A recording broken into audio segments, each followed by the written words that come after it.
Online TV. Nisome wasifu wake, ingawa tunajua mengi kuhusu yeye, lakini naomba nisome wasifu kama ulivyoandaliwa na kamati. Wasifu wa marehemu Profesa Philemon Michael Sarungi. Profesa Philemon Michael Sarungi alizaliwa tarehe 23 March mwaka 1936 katika kijiji cha Utegi mkoani Mara, akiwa ni mtoto wa 4 kwa Amimo Maria Orem, mke wa 4 wa Chief Yusuf Sarungi Gogo wa Wategi. Alisoma masomo ya awali katika shule ya Utegi kwa Nyanduga na ya Miningo, na alisoma shule ya msingi Kibomae. Baadaye alienda shule ya kati ya Ikizu.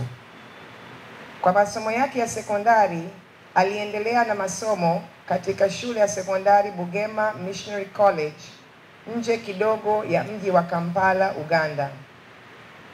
Mwaka 1958 pamoja na rafiki yake Lloyd Binagi, baada ya kupata baraka za baba zao, walifunga safari kutoka Tarime, Tanganyika kwa wakati huo, hadi Kampala, kisha kuelekea Juba ambayo ilikuwa Sudan wakati huo, na hatimaye Cairo, Misri, kutafuta fursa ya kusoma masomo ya chuo kikuu nje. Hatimaye walifanikiwa kupata nafasi scholarship ya kusoma Hungary, Ulaya.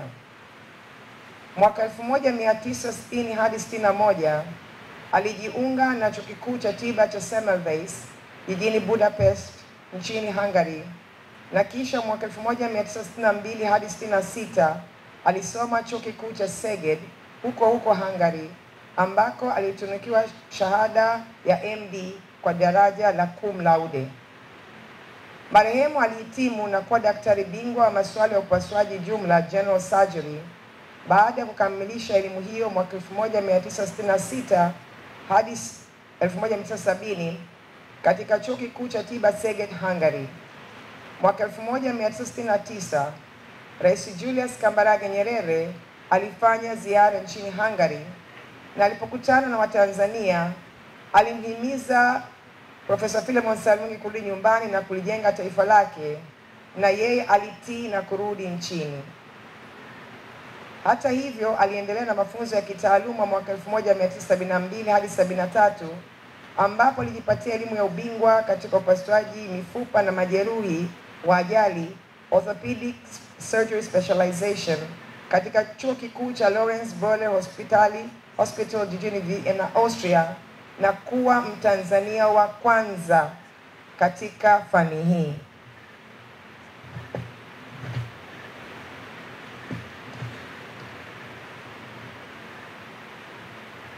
Taaluma. Kitaaluma, wasifu wa marehemu Profesa Philemon Michael Sarungi ni kama ifuatavyo. Mwaka 1972 hadi 76 alikuwa mhadhiri wa chuo kikuu cha Dar es Salaam kwenye idara ya upasuaji mifupa. Mwaka 1976 hadi 78 alikuwa profesa mshiriki katika chuo kikuu cha Dar es Salaam, University of Dar es Salaam, kitivo cha tiba, na mwaka 1979 akawa profesa. Hali kadhalika akiwa daktari bingwa wa upasuaji na mifupa katika hospitali ya taifa ya Muhimbili alifanya mengi.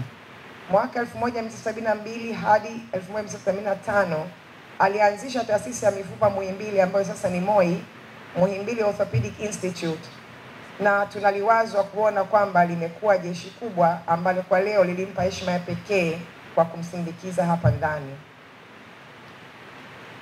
Safari yake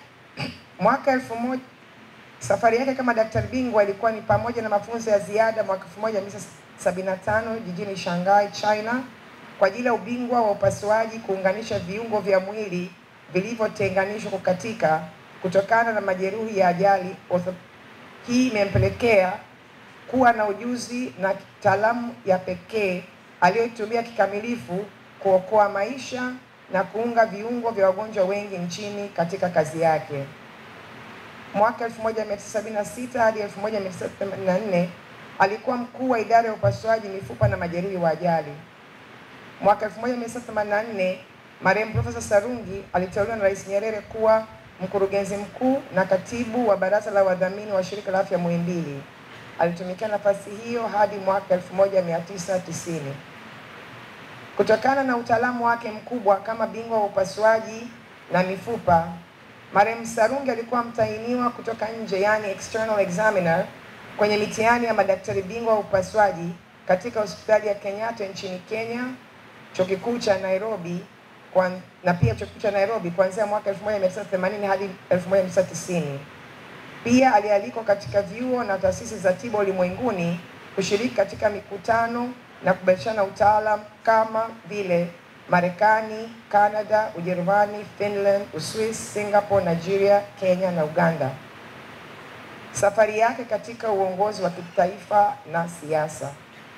Mwaka 1990, marehemu Philemon Sarungi aliteuliwa na Rais Ali Hassan Mwinyi kuwa waziri wa afya na ustawi wa jamii, ambapo aliongoza wizara hiyo hadi mwaka 1992, ambapo aliteuliwa kuwa waziri wa mawasiliano na uchukuzi, na baadaye mwaka 1993 alihudumu kama waziri wa elimu na utamaduni hadi mwaka 1995. Mwaka 1996 aliteuliwa na Rais Benjamin Mkapa kuwa mkuu wa mkoa wa Pwani na aliongoza hadi mwaka 1998 ambapo aliteuliwa kuwa mkuu wa Kilimanjaro. Mwaka 2000 alichaguliwa kuwa mbunge wa Rorya ambapo alitumikia kama mbunge kwa miaka 10 hadi 2010. Mwaka 2000 hadi mwaka 2005 alikuwa waziri wa ulinzi na jeshi la kujenga taifa nchini chini ya uongozi wa Rais Benjamin Mkapa. Vyama na taasisi vingine vya hiari na kitaaluma. Pamoja na majukumu mengi maishani, marehemu Profesa Sarungi pia alitumikia katika vyama vya hiari, kitaaluma na shughuli za kijamii kama vile michezo. Baadhi ya nafasi zake muhimu ni pamoja na zifuatazo. Mwaka 1984 hadi mwaka 1990 alikuwa rais wa Chama cha Madaktari Tanzania. Mwaka 1972 hadi 1977 alikuwa mwenyekiti wa kituo cha kurekebisha watoto wenye ulemavu, yaani Rehabilitation Center pale Muhimbili. Kwa sasa imekuwa sehemu ya MOI. Mwaka 1975 hadi 1982 alikuwa mjumbe wa Baraza la Michezo la Taifa. Mwaka 1975 hadi 1980 alikuwa rais wa kwanza wa Chama cha Tiba kwa Wanamichezo Tanzania, TASMA, Tanzania Sports Medicine Association, ambapo mwaka 1980 aliongozana na wanamichezo kwenda Olimpiki ya Moscow kwa mafanikio makubwa, kwani Tanzania ilipata medali 2 za fedha kutoka kwa Philbert Bayi na Suleiman Nyambui. Hii ni mara yetu ya kwanza kwa nchi kupata medali katika michezo ya Olimpiki. Mwaka 1985 hadi 1990 alikuwa mshauri wa kimataifa Shirika la Afya Duniani WHO kuhusu ajali za barabarani. Mwaka 1996 hadi 2005 alikuwa mwenyekiti wa baraza la walezi wa klabu ya Simba na alikuwa ni mwana Simba mkereketwa, ingawa katika familia yake kuna watu wa Yanga, mimi sio mmoja wapo. Mwaka 2017 alikuwa makamu mwenyekiti wa baraza la kitaifa la maskauti, Vice Chair of National Scout Council. Kwa namna ya pekee tunashukuru maskauti ambao walikuja na kumpa heshima katika siku 2 hata kukesha naye. Mwaka 2015 hadi 2023 alikuwa mwenyekiti wa kwanza wa bodi ya chama cha daktari wa meno Tanzania Dental Association, ambayo ilimpa furaha ya pekee kuona anaikuza taaluma hiyo vile vile. Tuzo mbalimbali. Aidha, marehemu Profesa Sarungi alitunikiwa nishani na tuzo mbalimbali kimataifa na kitaifa, na baadhi ya tuzo hizo ni pamoja na kutunukiwa tuzo ya nishati na medali ya dhahabu kutoka taasisi ya Marekani inayohusika na utoaji wa tuzo kwa watu maarufu duniani mwaka 1980. Tuzo hii alipewa kutokana na mchango wake katika fani ya upasuaji wa mifupa na tiba kwa majeruhi kutokana na ajali. Mwaka 1980 pia alitunukiwa hati ya stashahada kutoka kamati ya michezo ya Olimpiki duniani IOC kwa ajili ya kuimarisha michezo ya Olympic. Mwaka 1987 alipewa tuzo ya heshima kwa kuingizwa jina lake katika majina ya watu maarufu duniani katika fani ya tiba kimataifa na kuchapishwa katika kitabu kiitwacho Who is Who in Medicine ilichochapishwa Cambridge mwaka 1987. Mwaka 1994 alipokea tuzo ya hati ya shukrani kutoka Kanisa la Wasabato Union Tanzania kwa kutambua mchango wake katika kutoa huduma katika jamii na kuwa mfano wa kuigwa kitaifa. Hii ni kutokana na mafunzo mema aliyopata kutoka shule za Kanisa la Wasabato SDA. Tuzo hii ilitolewa na Askofu L. Mwamkonda wa Union ya Tanzania na mkurugenzi wa elimu wa Union Mchungaji EY Lusingu, na ilikuwa ni tuzo ambayo ilimpatia furaha ya kipekee baba, na alipenda sana kuwaonyesha watu hiyo tuzo mara kwa mara.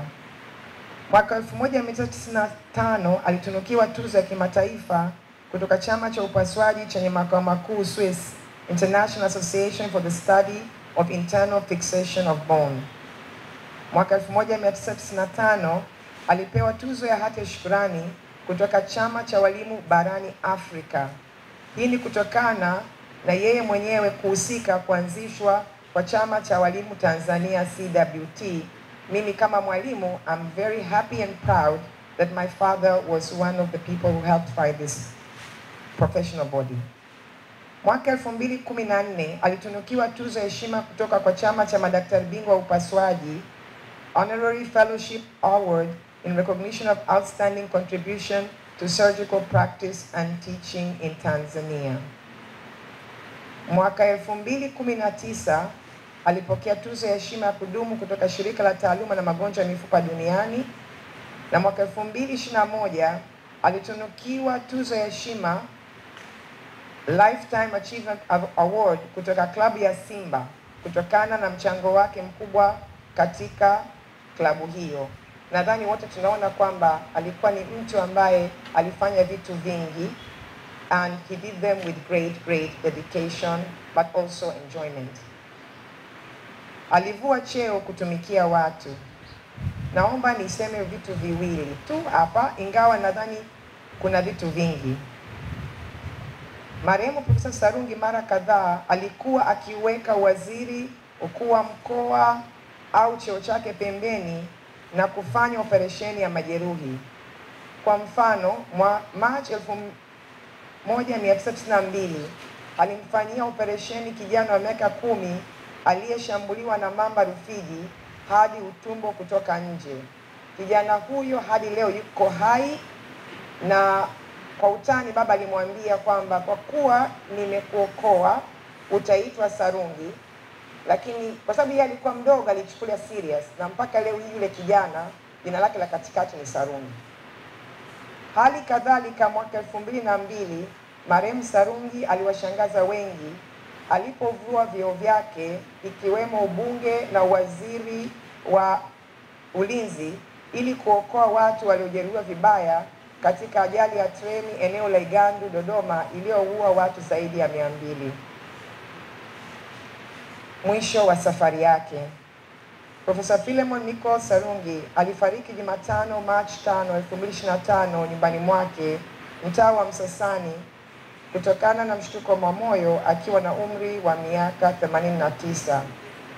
Marehemu ameacha familia, mke wake Veronica Martin Sarungi, watoto wake Dr. Martin Adam, Emeke Kasera, Veronica ninayesoma mimi na Maria Amimo, pamoja na wajukuu Peter, Dora, Flora, Akosh, pamoja na vitukuu wawili Rosie Amimo na Bertalan. lakini kuna wajukuu zake wengine hapa. Tunamshukuru Mungu kwa yote na tunasema asante kwa maisha yake. Asanteni kwa kunisikiliza.